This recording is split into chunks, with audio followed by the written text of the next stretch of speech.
बिहार में नीतीश सरकार कुछ आयोग का गठन करती है और उस आयोग में कुछ ऐसे लोगों का नाम होता है जिसके ताल्लुकात सत्ता पक्ष के कुछ सियासी घरानों से होते हैं।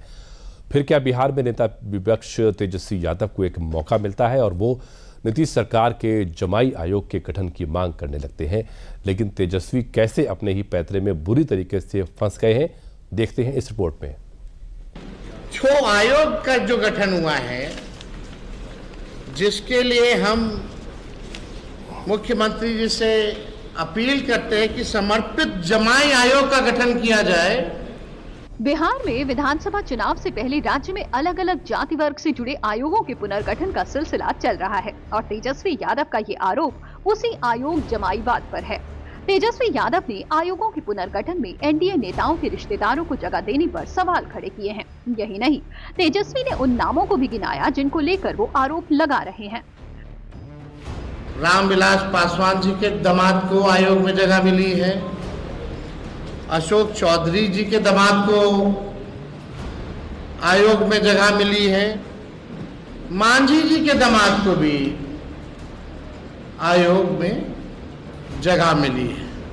अब आप देख लीजिए, यानी और कोई सक्षम लोग नहीं है। बिहार में विधानसभा चुनाव होने में अब 6 महीने से भी कम समय बचा है। ऐसे में तेजस्वी यादव ने राज्य सरकार को घेरने की नई चाल चली। लेकिन तेजस्वी यादव ने आयोग में नेताओं के परिजनों और रिश्तेदारों को तरजीह देने का आरोप लगाया तो बीजेपी ने उनके दांव को उल्टा कर दिया। बीजेपी इस बात पर हैरानी जाहिर करने लगी कि जिनकी सियासत खुद परिवारवाद से चलती है, अब वो भी दूसरे पर आरोप लगाएंगे। आरजेडी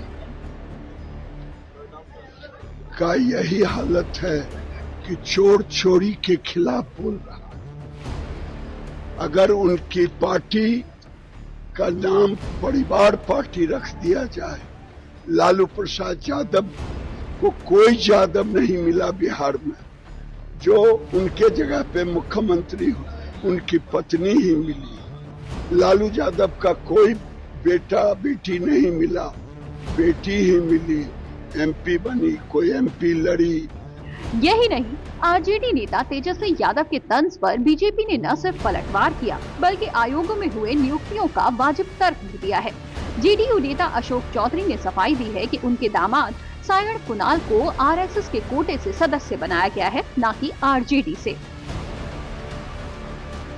लोगों को तो नीतीश जी के ऊपर बोलने के लिए कुछ नहीं है, तो बिना सिर पांव का बात करें। हम लोग पर डेवलपमेंट पे बात करें ना भाई, नीतीश जी के लिए डेवलपमेंट पे बात करें। जिस रामविलास पासवान के दामाद के बारे में ये बोल रहे हैं, जब तेजस्वी जी हाफ पैंट पहन के क्रिकेट खेलते थे उस समय से मृणाल जी राजनीति में है। ये दूसरी बात है कि उन्होंने कई बार चुनाव लड़े, बट अनफॉर्चुनेटली भाग्य साथ नहीं दिया, जो परिस्थितियां नहीं रही कि वो चुनाव जीते। लेकिन राजनीति में सक्रिय उस समय से हैं।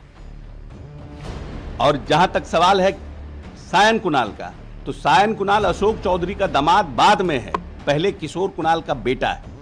और किशोर कुणाल जी धार्मिक न्यास परिषद के अध्यक्ष रहे हैं और उन्होंने क्या किया है पूरी बिहार की जनता को पता है, और खुद सदस्य रहे हैं और महावीर मंदिर ट्रस्ट के ट्रस्टी हैं, ट्रस्टी की हैसियत से आए हैं और आरएसएस कोटे से आए हैं। कोई अशोक चौधरी के दामाद होने के कोटे से नहीं आए हैं।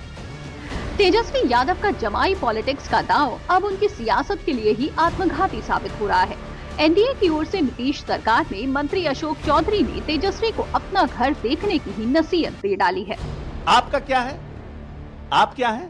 लालू जी, राबड़ी जी, तेजस्वी जी, तेज प्रताप जी, मीसा जी, रोहिणी जी, साधु जी, सुभाष जी, और कितना नाम जोड़ा है।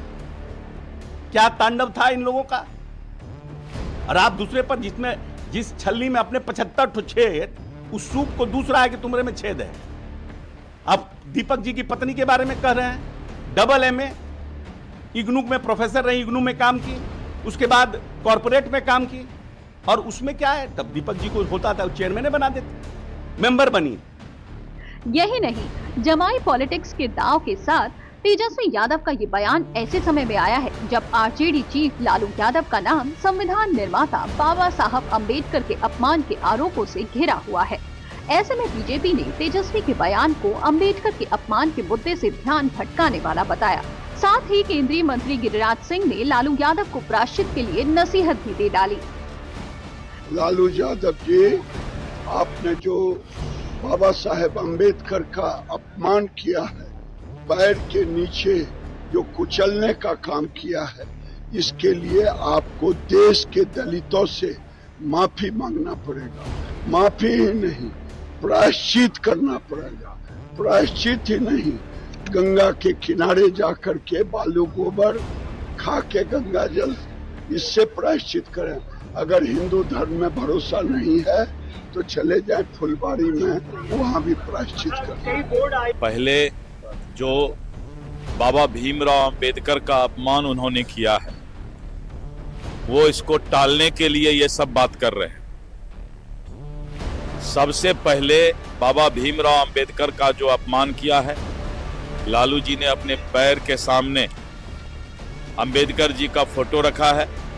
पहले उसके लिए माफी मांगे, उसके बाद हम तब सब बात बताएंगे। दरअसल हाल ही में आरजेडी चीफ लालू यादव के 78वें जन्मदिन का एक वीडियो सोशल मीडिया पर वायरल हुआ था, जिसमें एक कार्यकर्ता अंबेडकर की तस्वीर लालू यादव के पैरों के सामने रखकर तस्वीर क्लिक करवा रहा था, जिसके बाद से लालू यादव का नाम अंबेडकर के अपमान के मुद्दे को लेकर विवादों में घिरा हुआ है। बीजेपी लालू यादव से माफी की मांग पर अड़ी हुई है। बात करेंगे इजराइल और ईरान के बीच चल रहे युद्ध की।